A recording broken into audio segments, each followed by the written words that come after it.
Hey, what's up guys? Today I'll show you a horror thriller film, Contracted. Spoiler ahead, watch out and take care. The movie begins with a semi-bald man inside a morgue grinding on a corpse with a biohazard tag attached to its toe.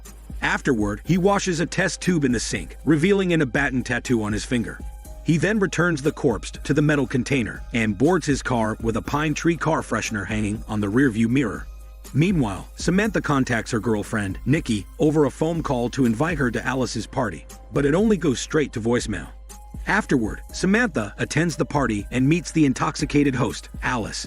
Alice welcomes her and asks where Nikki is, and she replies that Nikki's at work. Then Alice asks next what's her preferred alcohol, in which she chooses beer. So Alice goes to the kitchen and mixes liquor concoctions for her. While waiting for her drink, among the partying crowd is the semi-bald man in the morgue earlier, staring at Samantha, who's using her phone. Out of nowhere, Riley, who has a crush on Samantha, approaches her. He attempts to make a small conversation with her, but she shows no interest at all and excuses herself from him. Samantha decides to go into the house, but she comes across a chubby man with curly hair. He asks how she's doing, and Samantha casually answers the questions, but gets quiet when Mr. Chubby asks about Nikki. He then offers roofies for her, but she declines and goes into the house. At the kitchen, Alice persuades Samantha to drink 4 vodka shots, but Samantha hesitates, saying Nikki's going to get mad at her. Across the room, Samantha catches the semi-bald man again staring at her, and then proceeds to dump the shots given by Alice. Meanwhile, Mr. Chubby approaches Riley and comments that Samantha's not going to like them for their men. After drowning herself with alcohol, Samantha smokes a cigarette in the backyard and leaves a drunk message for Nikki. She then goes inside the house and into the kitchen, rummaging for drinks in the refrigerator, when suddenly the semi-bald man approaches her.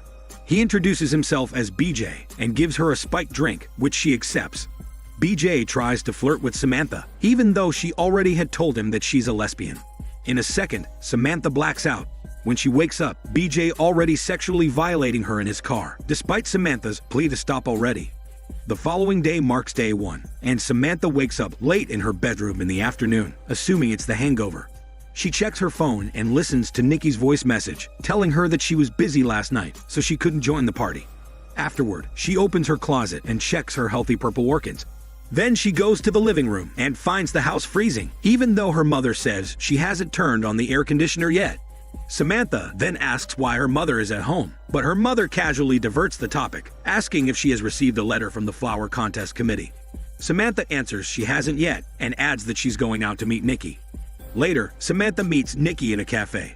It's apparent that Nikki's forcing herself to see Samantha, but Samantha is not getting a hint. Suddenly, a man tries to hit up Samantha, but Nikki stops him and says that Samantha is not interested in his hormone weapon behind his pants. It's night, and Samantha's mother serves dinner at the dining table, but Samantha grabs her plate and wants to eat somewhere else. However, her mother insists on eating at the table since it's her house. Samantha rebuts that she's going to live temporarily in a hotel, so she doesn't have to put up with the ridiculous rules her mother imposes. Apparently, Samantha's mother struggles to accept Samantha's gender, who pretends that Nikki is just a roommate. Samantha walks out when suddenly she shouts a cry after hearing a loud noise in her head. Her mother instantly asks what's wrong, and she assures that it's just cramps. The following day marks day 2, and Samantha wakes up with blood leaks on the bed. She goes into the bathroom and sees large visible veins growing. She thinks it's her time of the month and uses a tampon for her period. Afterward, she takes a shower and finds her mother cursing in the kitchen. Her mother gets burned by the coffee pot, and Samantha applies cream onto her mother's hand. Her mother notices the cut marks on Samantha's wrist and asks if Samantha's feeling okay because she wakes up late again and looks awful. Then Samantha drives to work and Alice calls her to share bad news. Cops showed up at Alice's house earlier that morning looking for a man named Brent. However, Alice doesn't know anything about him, nor recall him attending the party because she was hammered during the party. Afterward, Samantha goes to work in a restaurant as a waitress. She's about to eat a salad, but finds its taste weird and spits it out. Just then her coworker asks to cover for her, and so she goes to the customers. When she's about to ask for the 2 female customers' orders, she hears a distorted voice in her head. She closes her ears every time the noise deafens her, so she tells her coworker to do the order first. She then runs to the employee's bathroom and screams at the unending noise surrounding her. She stops when her coworker checks up on her and calms herself because she's at work. Afterward, she urinates in the toilet, but when she stands up, the toilet is filled with her blood. She cries upon seeing the disastrous red, wipes off the seat, and flushes it. She then goes out, and the coworker asks how she's doing, and Samantha says it's only cramps. Samantha then returns to address the female customers earlier and hands them water, when suddenly, her stomach acts up again to the point that she can't stand anymore. She then decides to visit a doctor for a checkup. The doctor asks if Samantha's active in copulation, but she answers she hasn't engaged in such activities for 8 months already. However, after examining the severe rashes and chaffing dead skin on her groin, the doctor suspects Samantha might have contracted a sexually transmitted disease and recommends applying a moisturizing lotion on the affected area. However, the doctor is still unclear about the relation between her intense bleeding and growing infection in her ear. Eventually, Samantha admits engaging in unprotected copulation 2 nights ago, and the doctor diagnoses her with a head cold and a rash. After that, Samantha visits Nikki, hoping to repair their relationship. But for Nikki, she's reminding Samantha of the space they agreed on in the first place. Then Samantha finds a committee's mail among the piles of letters in Nikki's house, meaning she's been accepted to compete in the flower competition. At night, Samantha meets Alice in a bar, but when she sees her, Alice tells her to go to the bathroom immediately. So Samantha obliges and finds her left eye bloodshot. Alice suggests she go to a doctor to check on it. Samantha then asks about Brent, who the cops are looking for, and Alice shares there's been a wanted alert for him in the news that morning. It's because Brent is a dangerous man. Later, Samantha's at home and follows the doctor's advice to apply lotions on her groin. She tries to smell the rotting skin and finds it awful. The moment she stands, she misses to notice a maggot fall from her. Afterward, she checks her bloody eyes, then proceeds to brush her teeth. However, when she spits out the bubbles off her mouth, there's blood in it because her tooth loosens, so she pulls it out.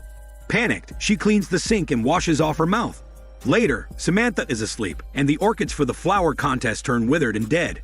Suddenly, she wakes up, bolts into the bathroom, and vomits blood onto the toilet. Her mother rushes to aid and suspects Samantha is pregnant, but Samantha points out she's only sick and wants to be left alone. The following day marks day 3 of 3, and Samantha wakes up in the bathroom where blood is everywhere. She studies herself, seeing her intense paleness, her eyes bloody, and her rotting lip corner. She then opens the bathtub faucet, and steam comes off the water. However, when Samantha runs her hand in hot water, she can't feel anything.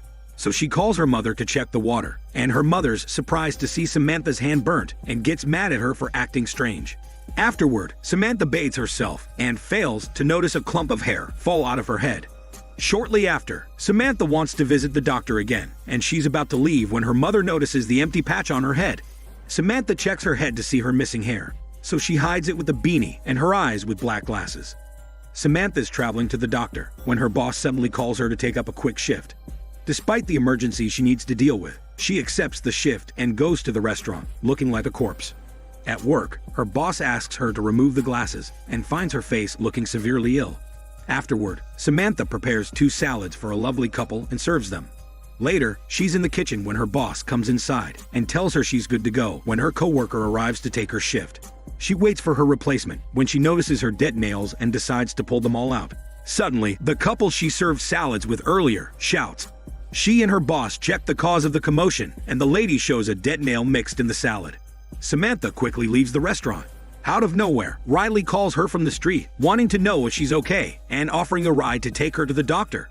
But Samantha dismisses his intentions toward her and clarifies she doesn't like men. She's about to leave when Riley brings up that he saw her with Brent during the party and tells her that the cops are looking for him. However, Samantha thinks the other way and assumes Riley knows this because he wants to stalk her and not because he cares for her. Afterward, Samantha waits for her doctor in the waiting room when suddenly she receives a call from Alice saying that Brent's been caught already by the police, and now the police are asking Alice for the list of names who encountered him. Right then, Samantha learns that Brent goes with the nickname BJ, so she goes quiet, realizing how serious things become. Later, she meets the doctor again and shows her bloodshot eyes. The doctor assures her that he can identify her illness after they get the blood result in the next 2 days. After meeting with the doctor, Samantha's at Mr. Chubby's house, relieving from stress by inhaling fine cracks. Just then, Alice arrives and asks what's going on with her. Samantha uses the cracks to give her strength to confess everything that night. Alice then convinces Samantha to tell everything to the police, But Samantha gets mad and says Nikki can't know about it. Alice tries to tell Samantha that it's for her own good. But for Samantha, it's all a plot for Alice to destroy her image with Nikki. Samantha angrily walks out of the house, and Mr. Chubby shares with Alice that he sold Rohypnol to a guy named BJ at the party.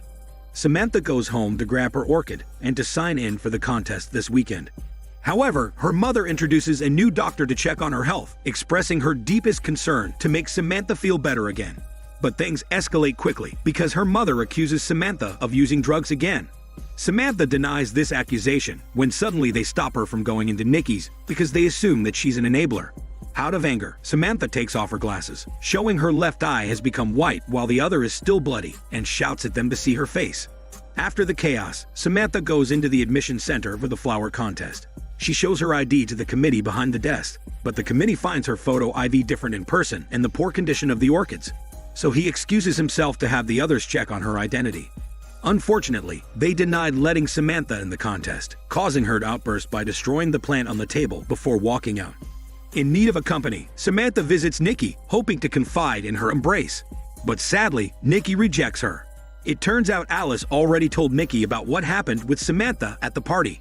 Nikki wants to end everything with Samantha because she feels like Samantha is only confused with her gender. However, Samantha doesn't accept this, and so she strangles Nikki while saying she loved her until life leaves her body. Samantha then visits Alice to confront her about being a snitch. She accuses her of doing such things to have her. Alice tries to fight back against her. Samantha seduces her, and so they lock their lips, when suddenly, Samantha vomits blood at Alice. Shocked, Alice grabs for the phone to call the police, but Samantha stops her by biting a skin off of Alice's neck and ends her life by stabbing a knife into her skull.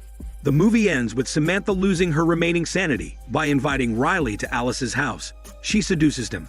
During their steamy session, diabetic blood drips off from Samantha, along with the live worms and maggots. Disgusted, Riley goes into the bathroom and washes himself, but finds Alice's corpse in the bathtub. Samantha then drives her car on her way to her mother's house. She calls her and admits that she's not okay, and so her mother tells her to stop over on the road. Suddenly, Samantha blackouts on the road, causing a car crash. When Samantha wakes up, she becomes a fully transformed flesh-eating zombie. Police and citizens gather around her, but her mother across the street stops the cops from shooting her. Unaware of what has become of Samantha, her mother beckons her to approach, but she shouts a scream as Samantha attacks her own mother. This is Daniel CC Movie Channel. Stay safe and enjoy your day.